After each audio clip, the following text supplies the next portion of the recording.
બગદારામ ઋષિ હતા ને, બહુ જીવા, બહુ જીવા. બગદારામ ઋષિ 78 રામા અવતાર જીવા.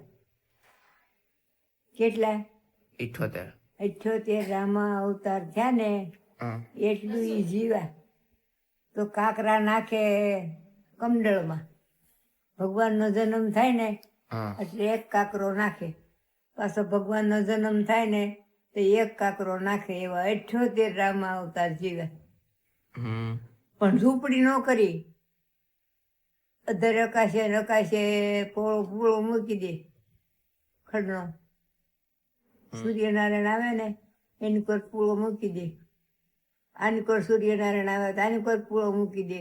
એવી રીતે રહ્યા બગદાલમ ઋષિ. અને પૃથ્વીમાં પરિક્રમા કરે બગદાલમ ઋષિ. એમ કરતા ઈંગારા મુનિ હતા.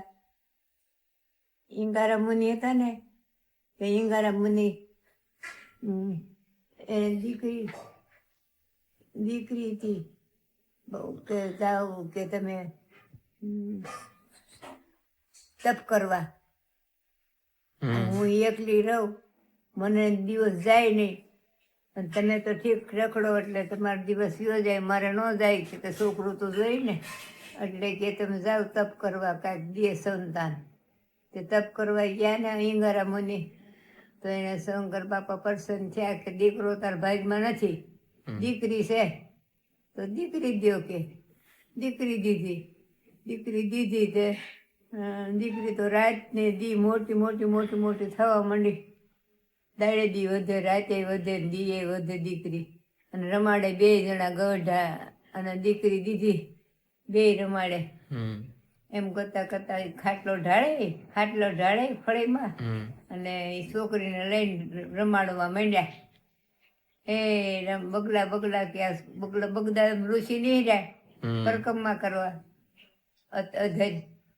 તો બગલો નહીં રહ્યો ને એમ કે બગલો છે, એટલે કે બગલા કે આ છોકરીને લઈ જા. ખોટું કહીને આપણે આમ રમાડતા એ જ થાય. એટલે કે બગલા છોકરીને લઈ જા. એટલે બગદાલમ ઋષિ ઘડેકથી તો આવ્યા ને, ખખુડિયું શરીર, હાથમાં હોટી, અને આવીને ઉભા રહ્યા કે તમે ઋષિરાજ મને હું બોલાવ્યો? એટલે કે મેં કાંઈ બોલાવ્યો નથી. ખોટું બોલાય નહીં હો આપણે, કે આપણે ઋષિ છીએ, આપણે ખોટું ન બોલાય. તમે ન કીધું કે બગલા છોકરીને લઈ જા? એ હું હતો કે પરિક્રમા કરતો હતો પૃથ્વીને. કે ઠીક, કાંઈ વાંધો નહીં. અટાણે પણ તમે શું કરશો? કે નાની છે હજી, મોટી થાય તમે લઈ જાયજો, લગ્ન કરી દે. ઋષિ કે એ મોટી પણ કેમ મોટી થાય લગ્ન તો કરું, પણ ક્યાં કરું? તમારો ધડો ક્યાં છે? તમે ક્યાં રહ્યો છો? બગદાલમ ઋષિને કે તમારું ઘર ખોડું ક્યાં છે? એટલે કે અમારા ઘર ખોડા અધર છે કે, અને તમે તારે હું કહું એમ કહો નહીં. દરિયો થાય ને ઢુકડો, ત્યાં પત્રિકા લખજો, લગ્ન લખજો છોકરીના, લગ્ન લાયક થાય એટલે. પછી કે દરિયાને કાંઠે જાજો, જઈને દરિયામાં પડખે ઊભું રહે. કેવું પવન હોય એ પ્રમાણે, હે પવન દેવ, આ પત્રિકામાં તમે બગદાલમ ઋષિનો આશ્રમે પુગાડો. એટલે કે બગદાલમ ઋષિના આશ્રમે પૂગી જાય. એમ કંકોત્રી લખવા કીધું. એટલે પછી એમ કર્યું એને. છોકરી ઉંમર લાયક થઈ એટલે લગ્ન લખી અને દરિયાને કાંઠે જઈ અને કીધું કંકોત્રી કે આ દરિયાદેવ તમે, પવન દેવ તમે બગદાલમ ઋષિના આશ્રમે પુગાડો. એટલે કે ત્યાં પૂગી જાય. પૂગી ગઈ કંકોત્રી. એને તો તે તો થોડાક દી થયા ત્યાં તો આવ્યા બગદાલમ ઋષિ. ખખુડિયું હતા એવા ને એવા આવ્યા, હાથમાં હોટીને આવ્યા, ઊભા રહ્યા. અરે કે અમે તો કાંઈ ત્યાર નથી કર્યું કે હજી. ઋષિરાજ કે ઈંગારા મુનિ ને એની પત્ની કે મેં તો કાંઈ લગ્નનું ત્યાર નથી કર્યું તો તમે આવ્યા, હવે અમે શું કરી કે? એટલે કે કાંઈ નહીં, ધૂળના ઢગલા સાર કરી દો અને ફેરા ફેરવી દો, અમે વ્યા જઈએ. ધૂળના ઢગલા કરીને અમારે કાંઈ તમારું ખાવું નથી, તમારું પીવું નથી. ચાર ધૂળના ઢગલા કરીને ફેરા ફેરવી દો તમારી દીકરીને અને મોકલી દો. તે પછી એમ કર્યું ઈંગારા મુનિએ, ચાર ધૂળના ઢગલા કરી છોકરીને ફેરા ફેરવી અને મોકલી દીધી. હા રે પછી એની માં હોય ને એને રોણું આવે, મારી દીકરી મારી દીકરી મારી દીકરી કેદી આવે, હવે મારી દીકરી કેદી આવે. એક જ હતી ને, એટલે કે એમ કરે કે તેડવા કેદી આવી, એ પૂછો તો ખરા, તેડવા કેદી આવી, એટલે કે તેડવા કેદી આવી. પગદલમ ઋષિને કે, એટલે કે હોવર હે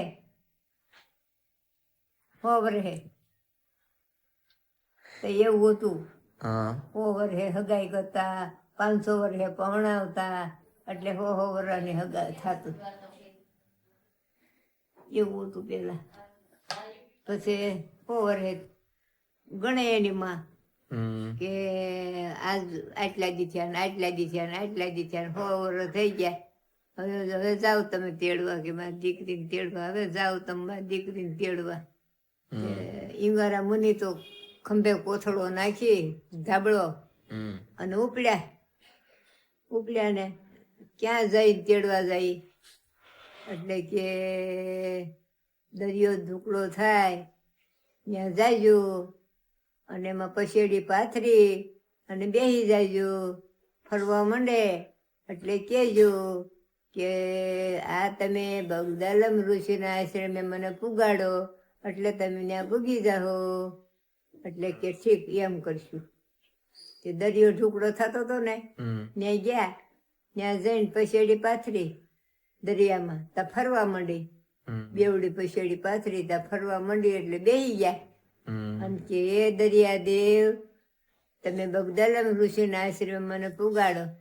ત્યાં ફટ પસેડી ઉપડીને આશ્રમમાં પૂગી ગઈ, કાંઠે ઉતરી ગઈ. ત્યાં તો નકરા ઋષિ મુનિયા તારોડિયા ને તાર કરતા તપ એમ, નકરા ઋષિ નકરા ચારે કોઈ ઋષિનું જ. થોડા કેરા અને થોડી ઝૂંપડીયું, એક બે પુળાઈને અને પ્રણકુટીયું બાંધીને બધા બેઠા હતા. ઋષિ તપ કરતા હતા. ત્યાં જઈને પૂછ્યું કે બગદાલમ ઋષિનો આશ્રમ કયો, એટલે કે જો આમ મોટું સોનાનું મંદિર દેખાય, એ બગદાલમ ઋષિનો આશ્રમ છે કે. તો ત્યાં હલાઈ ગયા હતા. તો ત્યાં બાય તો બગદાલમ ઋષિ નહોતા, અને દીકરી હતી એ શકતી હતી, હોનાના ઈંડોળે એ શકતી હતી દીકરી. ખટાક હોનાના ઈંડોળે, હોનાના મકાનમાં, રંગમોલમાં. એટલે ગયા તો જઈને કે પાણી આવે, કે હું તરસ લાગી છે ને તે પી લઉં પાણી, કે ઈંગારા મુનિ કે પાણી પીવા ગયા ને, પાણી આરે તો કળશો ભર્યો ને, એવું છોકરી આવી રહોડામાંથી અને આસકીને વહી ગઈ. કળશો આસકીને વહી ગઈ, પીવા ન દીધું. અને બોલાયો રે બાપને, એટલે ક્યારે આવું છોકરીને સુખ ગોતી ને તો આવું થાય એમ કરી નિહાપો નાખી અને હેઠો કોરે બેસી ગયો એન બાપ. કઈ બગદાલમ ઋષિ હતા નહીં. પછી આવ્યા ઘડીક થયું તો ખોટી હાથમાં જુવાન ખરેખરા મોજડીયું પહેરીને હાઈ કલાસ નાનો નાજુકડો જુવાન આવ્યો. કેમ સસરાજી કેમ અહીં નીચે બેસી ગયા, સસરાજી કેમ નીચે બેસી ગયા, હાલો બીજાને ઘીરે લઈ ગયા. બીજાને ઘીરે લઈ ગયા એને. બીજાને ઘીરે લઈને ઢોલિયા ઢાળ્યા, પાથર્યા, ચા પાણી કર્યા, ત્યાં સન્માન કર્યા ને ખાવા દીધા ને બધું ત્યાં કર્યું બીજાની ઘીરે. પછી રોંઢો થયો એટલે કે તમારે વિમાન જોવા આવવું છે ને, એને હારાની કે સરખ જોવા આવવું છે ને, એટલે કે હા. તો કે હાલો બેસી જાવ વિમાનમાં. વિમાન લઈ આવ્યા ને એમાં બેસી ગયા. સરખ જોવા જવું છે હાલો. પછી સરખ જોવા ગયા. એ કદબદ એક કોઈ નકરા દુખ્યા અને એક કોઈ નકરા સુખ્યા એવા કદબદ બે બાજુ થાય માણા અને વૈષ્ણમાં વિમાન હાલ્યું જાય અને જોતા જાય ને કહેતા જાય કે આ પૂન કરે એને ને આ પાપ કરે એને ને આ પૂન કરે એને ને આ પાપ કરે એને ને બધું દેખાડતા જાય. કોઈ ઘાણીમાં ઘાલે છે ને કોઈ તેલ કાઢે છે ને કોઈ તેલની કડામાં તળાય છે ને કોઈ ગરજાડા ઠોલે છે ને એવું બધું ભાડ્યું. એટલે એ પાપનો નાની કોરે હોનાની થાળીમાં જમે છે ને તમે જો તો એ ફૂલવાડીમાં ફરે છે એવું બધું આ સુખ એ જોયું. પછી છેલ્લા ગયા ને ત્યાં તો એના મેલ હોનાના મેલ રંગમેલ હોનાના અને થોરનું આઢર પડી ગયું. આડર એટલે આઢર આડું હોય ને આમાં આડું નાખેલું કાસા મકાનમાં એવું આઢર થોરનું પડી ગયું અને હોનાના મકાન રંગમોલ ખરેખર અને થોરનું આઢર પડી ગયું ને એટલે ક્યારે આ વિચાર કરે કે આ થોરનું આઢર કેમ હશે. જોતા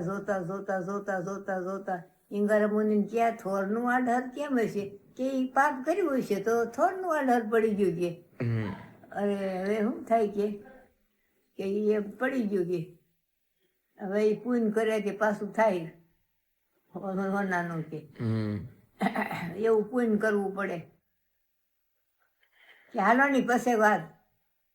એ તો પાછું જોતા પાછા ઘેરે આવ્યા ને તો બીજાની ઘેરે ઉતાર્યા એને હાહરાને ત્યાં ન ઉતાર્યા એની ઘેરે ન ઉતાર્યા બીજાની ઘેરે ઉતાર્યા ને કે તમારી દીકરીને તેડીને જ જાવી હાલો રોકાઈ જાઓ તમે અમારી ઘેરે મહેમાન નથી થયા અમારી ઘેરે રોકાવ અને તમારી દીકરીને તેડી જાઓ કે ના ના મારી દીકરીને તેડીને જ જાવી ને તમારી ઘેરે નથી આવવું હોય કે ઠીક. પછી અહીંયા જોશી જોતો ને બ્રાહ્મણ એને પૂછ્યું કે ભાઈ હોનાના રંગમોલ હોય તો એને થોરનું આઢર કેમ પડી ગયું. એટલે કે એ ભાઈ મળતું લોકમાં ઈંગારા મુનિ છે ને એને દીકરીનું કન્યાદાન દીધું છે. કન્યાદાન દીધું ને એટલે હોનાના રંગમોલ થઈ ગયા કે પછી એની દીકરીની ઘીરે આવી અને કળશો ઓઠે અડી ગયો પાણીનો અને દીકરી આસકીને વહી ગઈ. ઓઠે અડી ગયો તો થોરનું પડી ગયું. જો પીધું હોત તો આખો થોરનો થઈ જાત બંગલો. એટલે કે ઓઠે અડી ગયો ને એટલે કે થોરનું આઢર પડી ગયું છે તો કે હવે કેમ થાય. હવે એ કેમ કે હાજુ થાય કે એને ગંગા જાય બે માણા ગંગાજીને કાંઠે બધું ઘર બખરી કૃષ્ણાર્પણ કરીને ગંગાજીને કાંઠે વ્યા જાય અને ત્યાં શરીર પાડી નાખે એટલે કે એને પાછું આડહર થઈ જાય હોનાનું અને પછી ત્યાં રહેવા જાય. એ મારી વાર્તા.